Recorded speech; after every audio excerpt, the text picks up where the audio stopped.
According to Turkish mythology, there are several creation myths. The oldest and most well-known is the creation myth of the Altai Turks.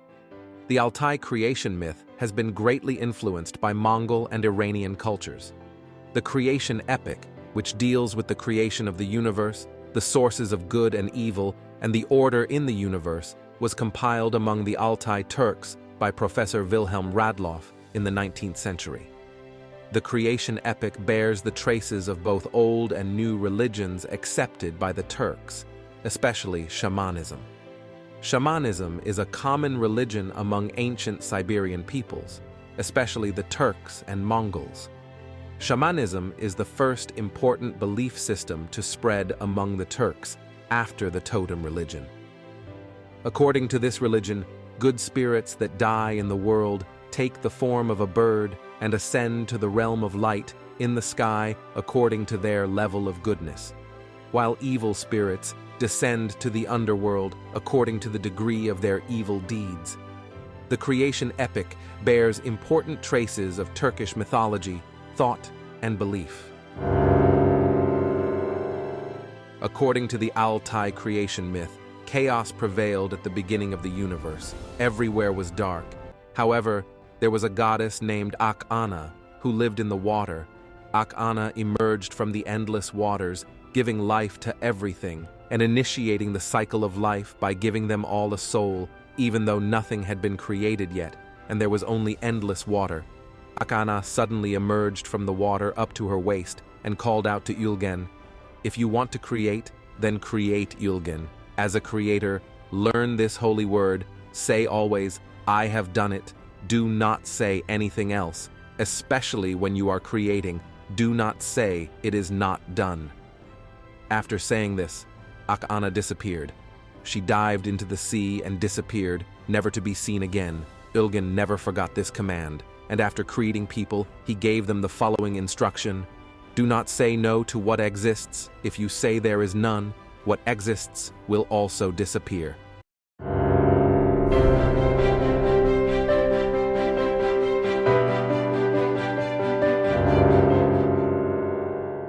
Creation mythology. Kaira Khan was the father of most gods. He created the gods. He would sit on the 17th floor of the sky, and initially he created Ülgen, who was the chief god. Ülgen descended from the sky to the earth, which was underwater, to give life to the earth. Ülgen, upon receiving instructions from Ak-Ene, who emerged from the water, first created the earth and then, successively, the sun, the moon, the stars, and humans. However, Ülgen was initially puzzled as to what to do first. He needed earth to create the earth. At that time, there was only water, no land. Ülgen descended into the water to create the earth.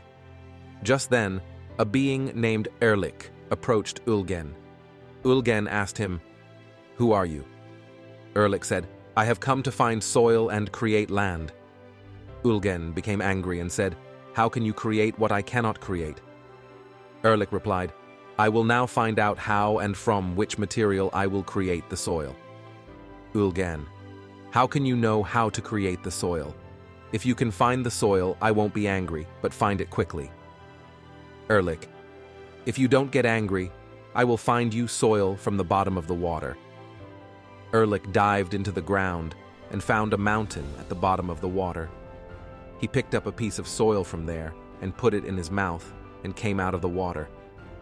He spat the soil in his mouth into Ülgen's palm. Ülgen threw the soil into the water and said, as Ak-Ene had taught him, "What I do will be done." The soil began to grow. A piece of land was formed on the water. Ülgen sent Erlik to bring mud from the bottom of the water for the second time. This time, Erlik gave Ülgen a part of the mud to create his own world. He hid another part in his mouth. When Ülgen said again, "What I do will be done," the mud soil began to grow. As it started to grow in Erlik's mouth, he spat it out onto the ground before choking. Thus, the flat land created was made uneven by Erlik's spitting. Rivers, hills, and mountains were thus created. Seeing this, Ülgen said in anger, "Why did you do this?" Erlik, leaning against the tree, listened to him. I also wanted to create my own world. Ulgan continued to reprimand him. Ulgan came to a decision. You will not stay on Earth again. Erlich said, then give me as much land as this tree I leaned on will cover. Ulgan replied, I will not give you anything. Erlich began to cry and beg. Ulgan's heart softened, and he allowed it. Then Ulgan asked, what will you do with this place? As soon as Erlich heard these words, he disappeared into the ground. After creating the forest, Ulgan decided to create humans. According to the tales, Ulgan created the world in 6 days, slept on the 7th day, and woke up on the 8th day. Before creating humans, Ulgan created beings to serve him. After that, he created 7 male humans whose bones were made from reeds and bodies from clay. He breathed soul and mind into them from their ears and noses. Then, on the eastern side of the Golden Mountain, Ulgan created another male human. While creating the 8th human, Ulgan placed him in a superior position to the others by saying, you know. This 8th human's name was Madir. Madir repeated the command, you know, and created a woman and a man from reeds and clay. Although he created them, he did not know how to give life to this body. He waited for Ulgan to come. Madir left a dog by their side to guard the humans and left. Erlich took advantage of this situation and emerged from underground. He deceived the dog, persuading it to take him to where the humans were by blowing 9 strings of the tamir komuz musical instrument. From that day on, women had 7 types of character and 9 languages. After this incident, Madir, who emerged, asked the guard dog why it had done this. The dog told Madir about the promises Erlich had made to him. I will give you fur that does not get wet in the water in summer. I will give you shoes that will not freeze your feet in winter.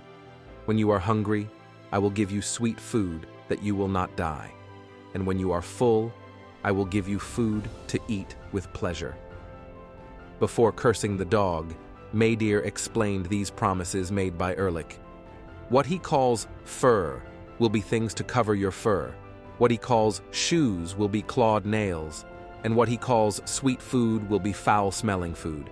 From now on, you will live outside of human homes, protect their belongings, and eat whatever they give you. Madir gathered the first 7 humans and wanted them to marry the woman with the bad-smelling soul given by Erlich. The first 3 men went to the woman and told her that her soul was different and bad. The next 3 men said the same thing and drove Altan away from the Golden Mountain. When this happened, Madir took a rib from the last man and created a new woman and married her to one of the men, and thus the human race would continue. Another creation myth tells the story of a frog asking Ulgan, why do you want to punish humans? Those who are destined to die will die, and those who are destined to live will live. Let them live as they wish. Ulgan decided to allow this. Ulgan thought that humans needed fire to keep warm. The frog told Ulgan to take fire from a poplar tree on the mountain. Ulgan peeled off a piece of bark from the poplar tree and struck a stone to ignite a fire. He gave this fire to a couple named Turenge and Isi. Ulgan told them they could eat from any food except the fruit of a certain tree, which he pointed out to them. Then Ulgan disappeared. Before disappearing, he created a snake to protect humans and the fruits. Turenge and Ise were happy because they had all the food they wanted. Erlich took advantage of Ulgan's absence and approached Turenge and Ise. He told them that Ulgan had not forbidden them from eating the bad fruits, but the good ones, because Ulgan had kept the good fruits for himself. Hearing Erlich's words, Ise bit into the forbidden fruit, and not content with that, she also smeared it on her husband's mouth. As soon as they put the fruit in their mouths, all the feathers of Turenge and Isi fell out. Ashamed, they hid behind the tree. The snake, unable to protect the fruit, was cursed. When Ulgan returned, he could not find the humans. He called out to Turenge and Isi, who responded from behind the trees, expressing their shame. Ulgen called them over, and the couple covered their shameful parts with leaves. Seeing the humans in this state, Ulgen understood the situation and became very angry. He said, "I told you not to eat that fruit, but you did. Therefore go to the earth and wait for your time of death." And Ulgen passed his final judgment. "Isi, from now on, you will bear children. You will suffer greatly in childbirth. Turungi, because you were deceived by a woman, you will have to find food for yourself and take care of your family by working, and you humans will taste death." Thus, Ulgen created the earth, animals, and plants. Then he created the moon and the sun. Ulgen created for 6 days and rested on the 7th. Turungi and Ise had 9 sons and daughters, who eventually married each other. With Ulgen's will, humanity was created. They earned their own livelihoods, multiplied, fought, shed the first blood, died, and killed. They learned what old age, illness, and death were. Thus began the struggle of humans, cast down from the side of the god to prove themselves.